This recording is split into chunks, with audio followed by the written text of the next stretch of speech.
Shalom, call Halal, Yahawah, Bahasham, Yahawashi, Bahasham, Qadash. Double honors unto the apostles, double honors unto the elder bishops. Salutations to all my fellow laborers, the 144,000, and the scattered elect that are scattered around the four corners of the earth among the heathen that look like the heathen.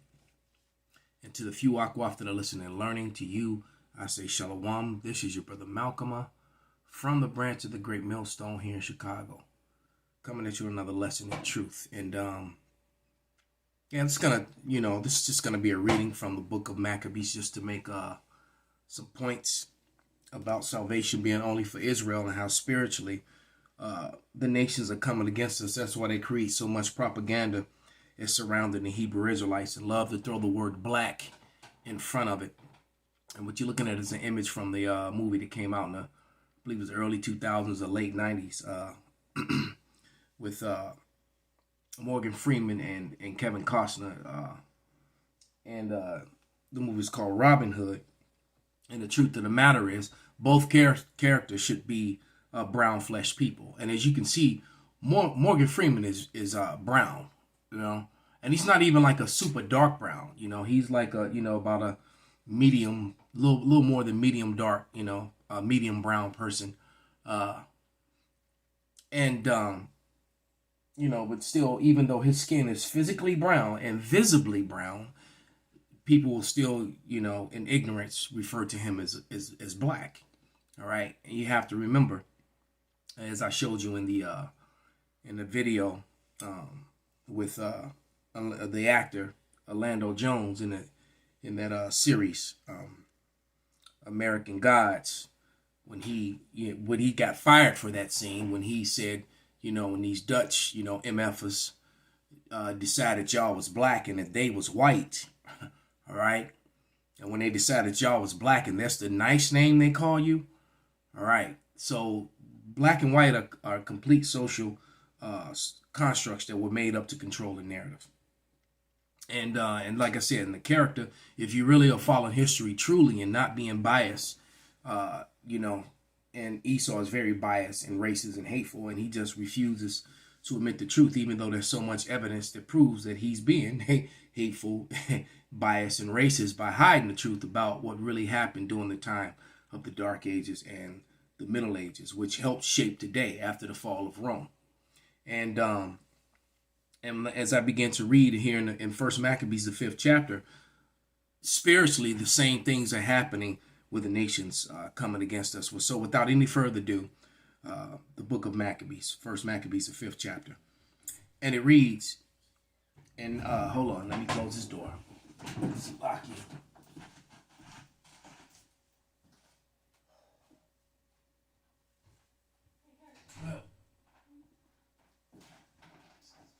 Give me a second.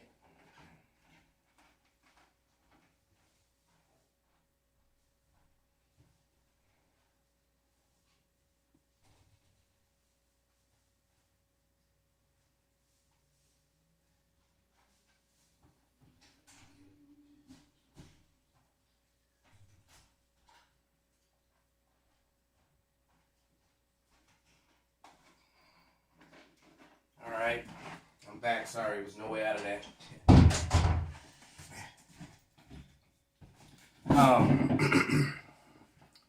Yeah, this is First Maccabees 1, the First Maccabees 5 and 1. And it reads, Now when the nations round about heard that the altar was built and the sanctuary renewed as before, it displeased them very much. So this awakening, when you think about the awakening that's going on, in 2007 and how the elders have been, given the whole breakdown of Abba Bivens, John the Baptist, and Elijah, right? And how the truth had to come back into the world because the Israelites lost their way, lost their heritage, and didn't know who they were for generation after generation after generation. And as a matter of fact, let me jump over to let's jump over to Baruch, to the book of Baruch. All right, 2 and 30.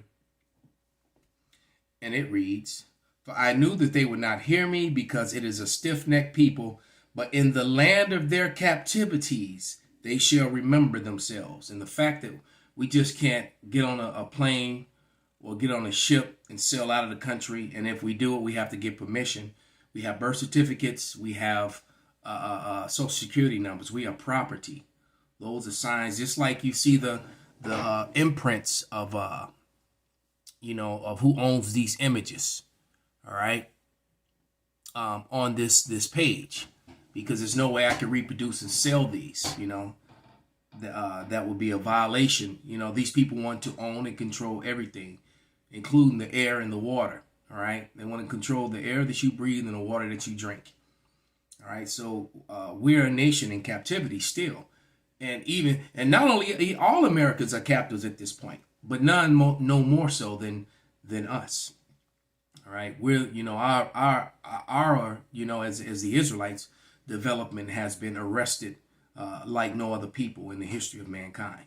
And the fact is that when you don't know you're a slave, that's the brilliance of Esau Edom's wicked plan, is that he made you a slave and you don't even think you're a slave anymore. You think that you were free, but you got emancipated. So you need to look up what emancipated means. All right. Because, emancipated just literally means being transferred from one owner to another. So you got transferred from the private sector slave ownership to the public sector slave ownership. All right. That's why you're so, in mass numbers, very unproportionately, in the prison systems. All right. That's why even though they're, it's especially Judah. All right. I mean, it's a lot of Northern Kingdom locked up in that mess too, but especially Judah is so disproportionately, mass incarcerated because of all the free labor. All right. But nevertheless, let's go back just to prove that we were in captivity. Okay. So let's go back to First Maccabees 5 and read a little bit more. Just gonna skim through the chapter. Not gonna read the whole chapter. Just the highlighted points. All right, and it says, "Wherefore they thought to destroy the generation of Jacob that was among them, and thereupon they began to slay and destroy the people." So, and that's what's happening. What you got to understand is that during this time, this was during the time of the Hellenization of the Israelites. Hence the reason why they removed the Apocrypha from the Bible, to hide the fact that when it's that the Israelites were under Grecian captivity, right, and they literally became spiritual, Greeks in the form that they were following the Greekish fashion. That's where the word Hellenist and Hellenista come from. All right, the Hellen was one. I forget which is which. I always get them mixed up, but the definition of the two is one was an Israelite who knew that they were Israelite. All right, I believe that was a Hellen. All right, and then a Hellenista was an Israelite that didn't know, and I think it's reversed. And a Hellenista was one that didn't know that they were Israelite and spoke. I mean, Salakia. One was a Israelite that knew that they were Israelite. The other one was one that didn't know that they were Israelite. All right, and but they both kept the Greekish customs, etc., etc. And now, I forget which is which, but in a nutshell, that's pretty much accurate about the two. All right, and so this time period that I'm reading about is the time when these things happened to the Israelites and they lost their way. All right, and they Jeremiah 17:4. As a matter of fact, let me just go to First Maccabees, the first chapter, just to solidify it. Now that I keep saying it, First Maccabees 1:11-15, and it reads, "And in those days there went out wicked men who persuaded many, saying, Let us go and make a covenant with the heathen that are round about us, for since we departed from them, we have had much sorrow. So this device pleased them well, and certain of the people were forward herein, that they went unto the king, who gave them license to do after the ordinance of the heathen. Whereupon they built a place of exercise at Jerusalem according to the custom of the heathen," which is really going off and defiling our land and our home. All right. And it says, "Whereupon It says, and they made themselves uncircumcised and forsook the holy covenant and joined themselves to the heathen and were sold to do mischief. So this went on for 400 years before the Lord came. That was a 400-year period of this Greekish fashion, which is why when you get to the New Testament, when you get to the writings of Paul, Paul was saying there's no difference between the Jew nor the Greek. All right, because you had our people who knew that they were Israelites, all right, who knew they were Benjamin, Judah, or Levi. And then you had our people who didn't know or did know and still were keeping the custom of the heathen, but upon hearing the gospel of Yahawashi were returning to the fold. And so those of us like the character you see on the screen who have been worshiping Allah and in this setting, or worshiping false gods, when they try to come back to because that's what he's doing right here. He's praying to the east, all right, which is what Israelites do. All right, okay. And Muslims also do that too, but except Muslims believe in Allah, and Allah is not the name of the Lord. Allah is just is a Hebrew word which means power, which is just another title for the Most High God, but not his actual name. All right, it's just another, just like saying the Most High. That though both saying Allah and both saying the Most High are actually righteous titles, it's not wrong for saying them. But if you're trying to tell someone the name, then the name needs to be said, and the name is Yahawah. Okay, so the Israelites became, wicked and lost their way, and basically became heathen. When you get up to 41 in First Maccabees, the first chapter, it says, moreover, King Antiochus, and these are Edomites, by the way, wrote to the whole kingdom that all should be one people and everyone should leave his laws. All right, because you got to remember, as often compared, this part of the world and they're doing this very time was just like being in New York or Chicago, just like being in California, in San Francisco or LA. All people were there. All right. But also the Israelites. Okay, and it says, moreover, King Antiochus wrote unto the whole kingdom that all should be one people, and everyone should leave his law. So all the heathen agreed according to the commandment of the king. Yeah, many of the Israelites consented to his religion, and sacrificed unto idols, and profaned the Sabbath. For the king had sent letters by messengers unto Jerusalem and the cities of Judah, that they should follow the strange laws of the land. All right, so it didn't say all the Israelites, but many of the Israelites. So many of the Israelites became Hellenized. They became Greeks. Once again, hence the reason why when you get to the New Testament, when Paul says there's no difference between the Greek nor Jew, because those Greeks were Israelites that were coming back into the fold.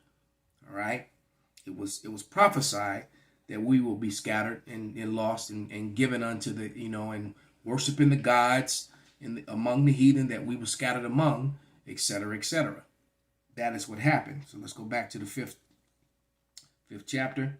And it says in verse 3, 1 Maccabees 5:3, then Judas fought against the children of Esau in Idumea at Abertine, because they besieged Gael, and he gave them a great overthrow and abated their courage and took their spoils. Well, we're going to do that again. It's not time yet. All right. You got some rogue entities out there, the Northern Kingdom, all right, that are doing these hits on rich Edomites, but that's just a sign of the things to come. That's still fulfilling prophecy, though, because the curses that were upon us are now beginning to fall upon Esau. All right. He's losing his wealth, his health, his hope, his daughters, they're completely losing their way, and they're becoming a no people and a low people. They're being looked, their wickedness and their infamy is now being examined by the world. All right. But you're going to have many of our people, you got people among our own people that try to do their own thing and not follow the way of the Lord. As a matter of fact, I'm going to give you an example of that. In this same chapter.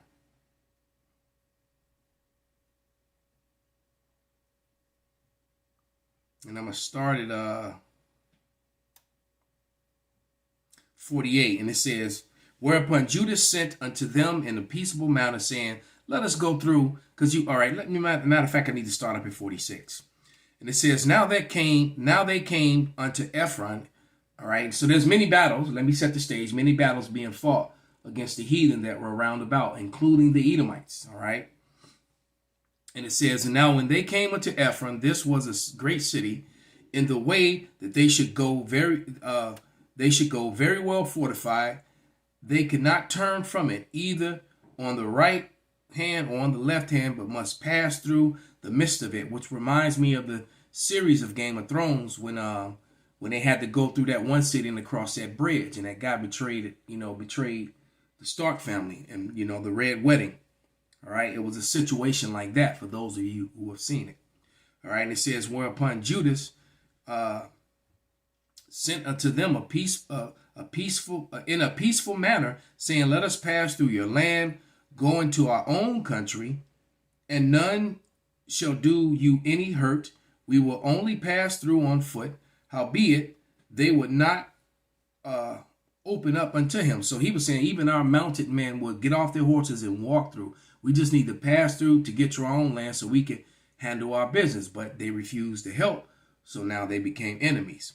All right. Because they refused to open unto him. It says, wherefore Judas commanded a proclamation be made throughout the host, that every man should pitch his tent in the place where he was.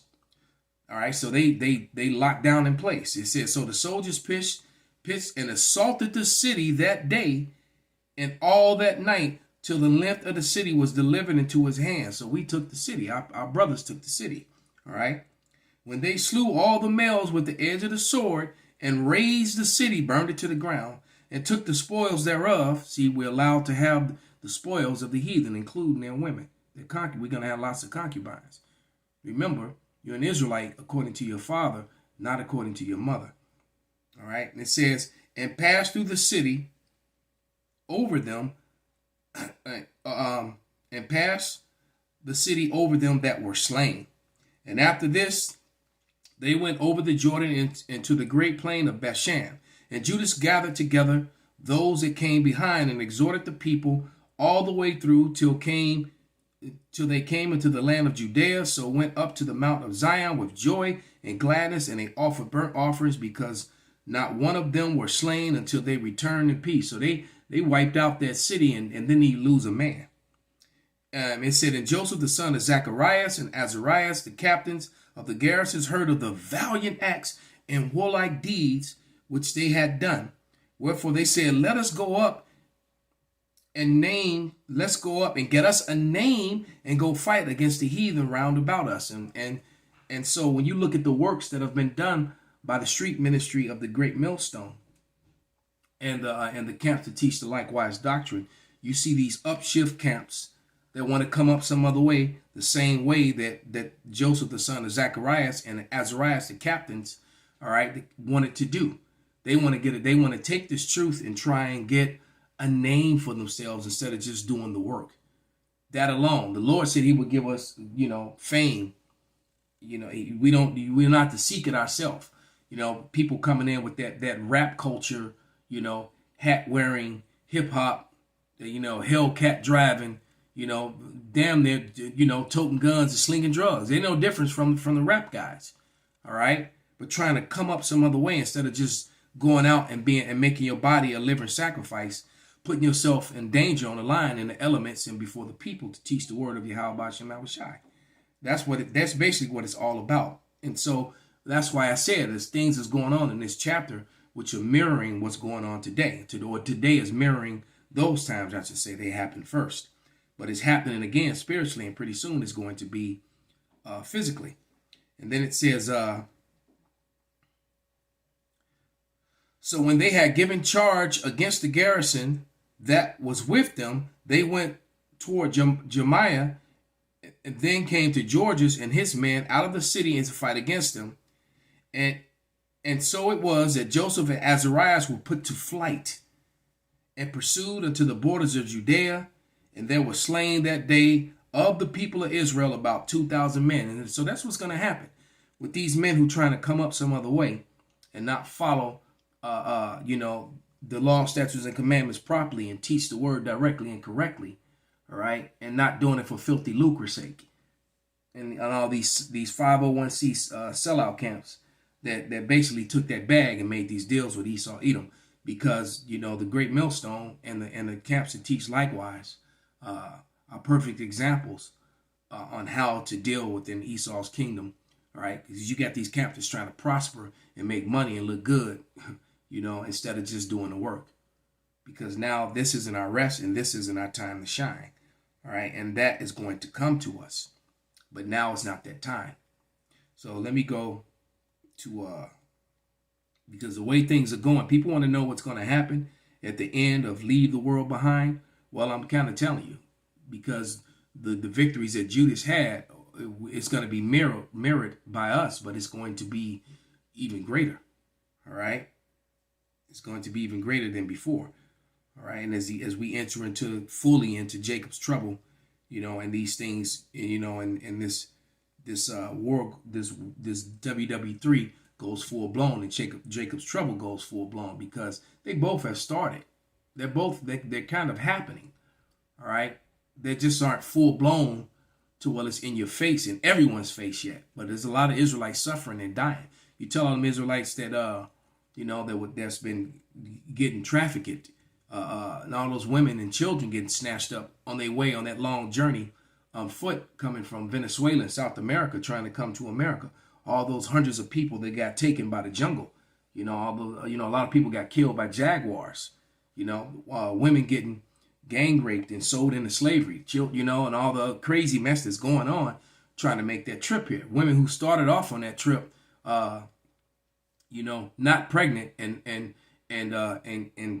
made it to America pregnant, but not by choice and not by a man of their choice. Okay, but this is 2nd Ezra 16:73, and it reads, "Then shall they be known who are my chosen, and they shall be tried as gold in the fire." And the way that you purify gold is through fire. There's no way around these atrocities and these birth pains. All right, as that baby of chaos is going to be born. There's no way out of this. The only way out of this is through it. The same way that Judas Maccabees and Judas and Jonathan and the men of the Lord, the valiant men that were with them, fought their way through that land and that castle that blocked their way. That castle which was built on a bridge, which the only way through was through them. All right. They fought their way through it and then took spoil of them. Why? Because the Lord was with them. All right. But ultimately, the Maccabees all died and failed because it wasn't time for our glory yet. All right. But the things that they went through were written and happened for a reason. All right. And it happened for the reason to fulfill prophecy, and set everything up so you'd have the proper understanding of what happened to us during the time of the forced Greek Hellenization of the Israelites. All right. And why it says in the New Testament, there's no difference between a Greek or Jew. But you remember in Acts 21, matter of fact, let me read that and then we'll shut it down.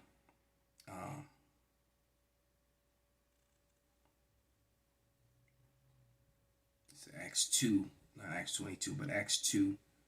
And sometimes my mind is my tongue is a lot faster than my mind.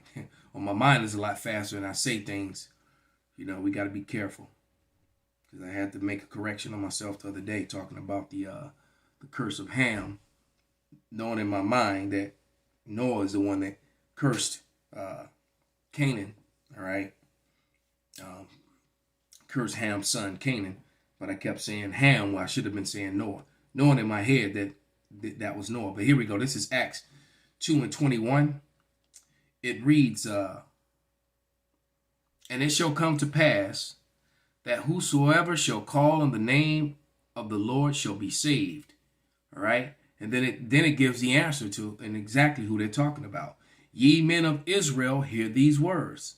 Yahawashi of Nazareth, a man approved of God among you by the miracles and wonders and signs, which God did by him in the midst of you, as ye yourselves also know." The Lord wasn't doing miracles in the midst of the heathen. So this is not for them. All right. What is for them is they're going to be spoiled and put in chains, all of them. Call Halal Yahawah by Sham Yahawashi by Sham Qadash. Kwam Yasharala. Shalom.